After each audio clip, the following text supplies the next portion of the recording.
Hey everyone, I am planning to be going live for the first time here in a very little bit. Hoping to get it all running and going at 11 since I had planned on starting things out here last night, but evidently there's a 24-hour hold or something before or ahead of being able to utilize that aspect of YouTube services. Neither here nor there. I wanted to clarify a couple of things. The remains of the day. On outset. Story and illustration. Interruptions. Gotta love that. Simon Cook, PhD, senior editor. Shut up. Okay, so what I was saying, I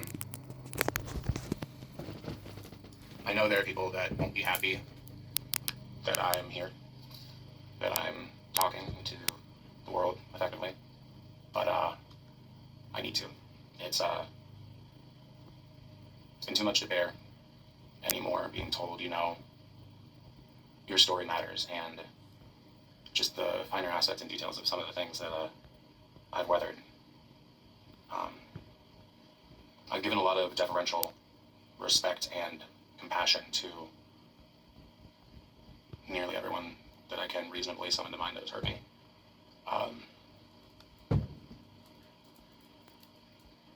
I know that despite anything I could possibly do, I'm still scary for some people, and that's cool or whatever, but it hurts because there's nothing I can do.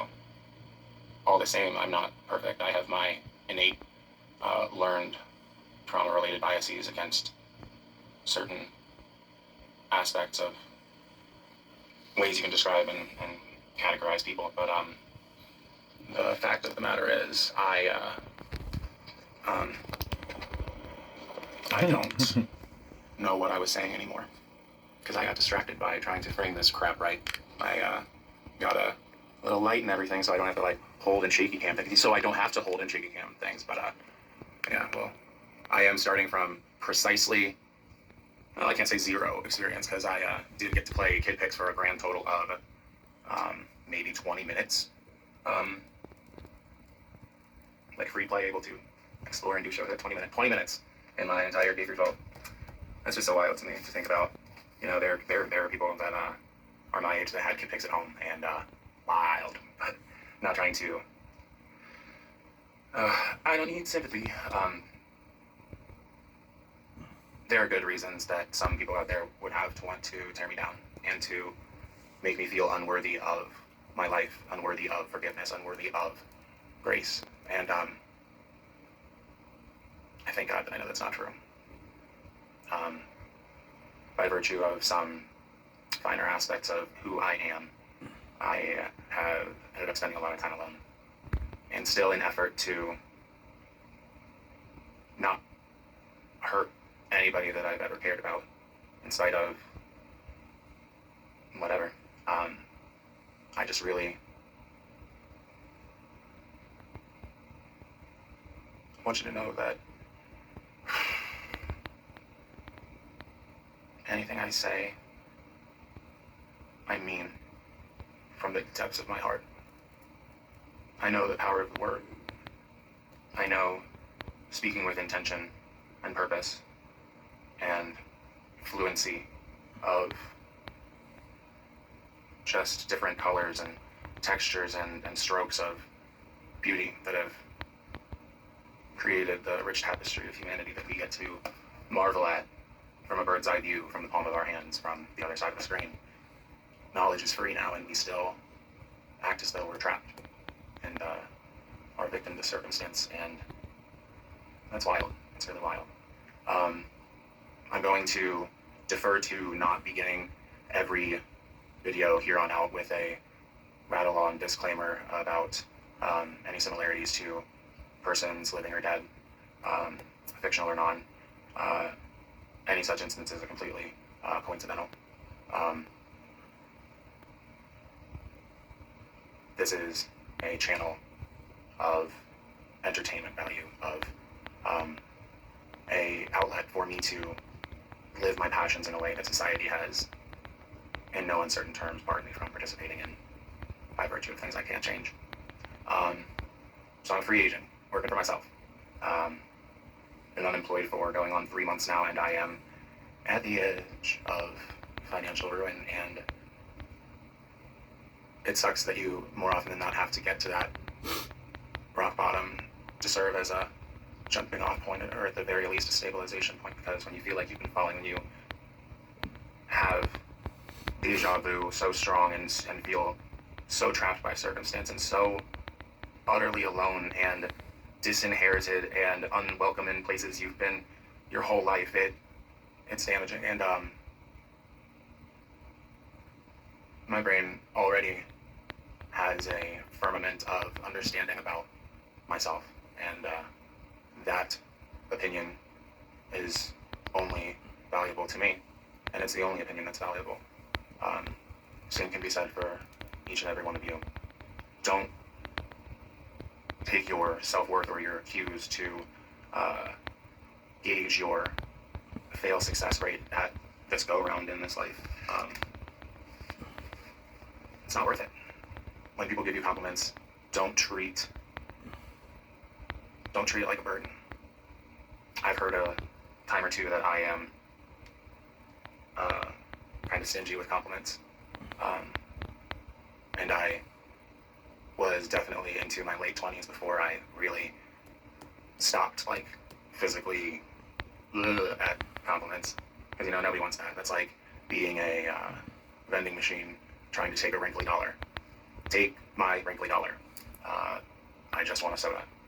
But my mind takes that type of feeling, that illusion, and boils it down a little bit more than is realistic, because I don't believe people like out and out operate with malice, but you're taking the hobbits to Isengard.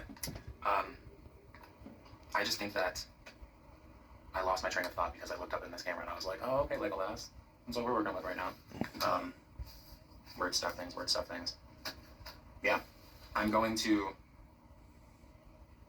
try my hardest to put on my acting gloves and my happy mask, and really commit to putting out into the world the type of person I want to be seen and remembered as. And by virtue of that, it is creating a fantasy that imagines a world, you know, not where everything went my way, but just a few things were different. And that'll be for the diehard fans to parse out the fact from the fiction and go ham into really trying to creep my life and shit. I don't disinvite you from doing that either, because my life's really boring. I make routine habit out of being recklessly kind and accommodating, very often to my detriment.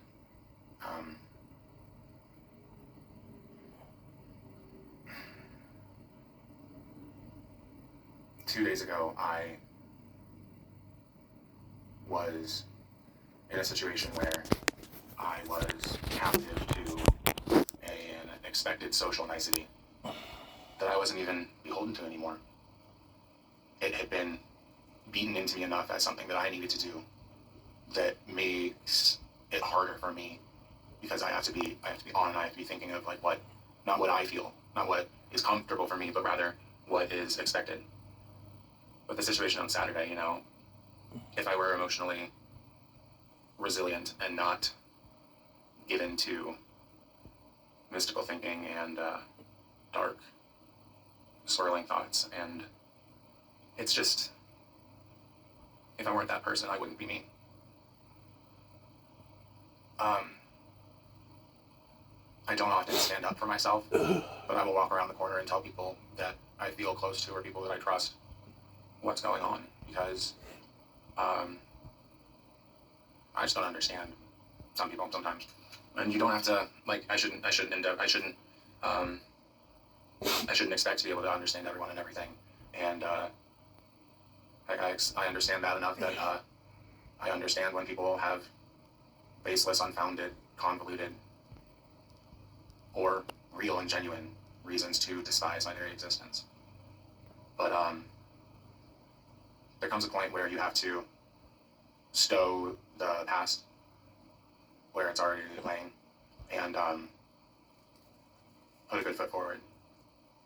I don't think we've figured out yet what the appropriate punishment is for just being unkind to people because you can. Because, I don't think I've ever felt protected enough to be honest and say things, particularly in a work environment, that are honest, even among people that I, at different jobs, was friends with, and like we hung out and went drinking and dancing and stuff. You've gotta, I actually said this to somebody earlier I was talking to, and the minute it left my lips, I was like, you don't want that to be true, why would you say that? But I said it, so it's real, it's a thing, and it is something that I believe. If a thing draws breath, you cannot trust it totally. There's just the truth is a funny thing, because you want to be in accordance with it, you want to be championing it, but what if it's really inconvenient? What if it makes you sound crazy? What if it hurts somebody that you love? There's a movie starring Macaulay Culkin and Elijah Wood from the early 90s when they were both little youngins, and Macaulay Culkin plays a sociopath. 10 out of 10, very good job if you're watching, sir. You are terrifying at a very young age, and poor little Elijah Wood, terrorized.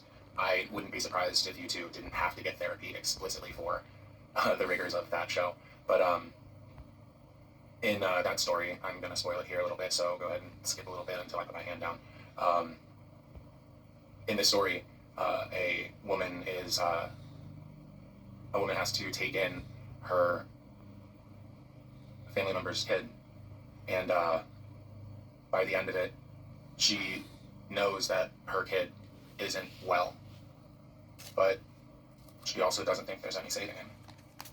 And much as the connection between her and the little boy she took in had grown, there was always that distance.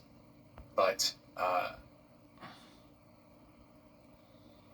both of the children are hanging on, each by either side of her body, like by the limb. So one on the left hand, one on the right. And I'm actually pretty curious to go back and watch it and see who's on the left side, who's on the right side, and what deeper symbolism and whatnot can be extrapolated from that. But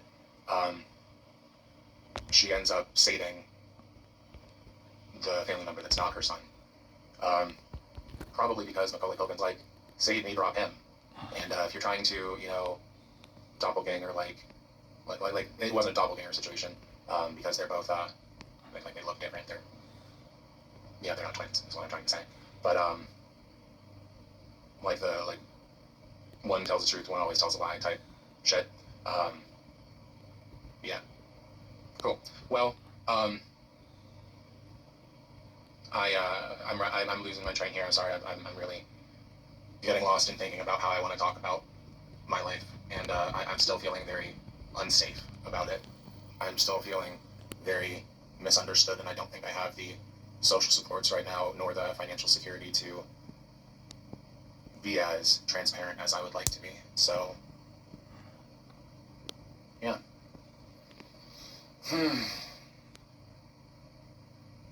If you're not speeding this up, I don't know what you're doing with your life. Thanks for watching. Reach out.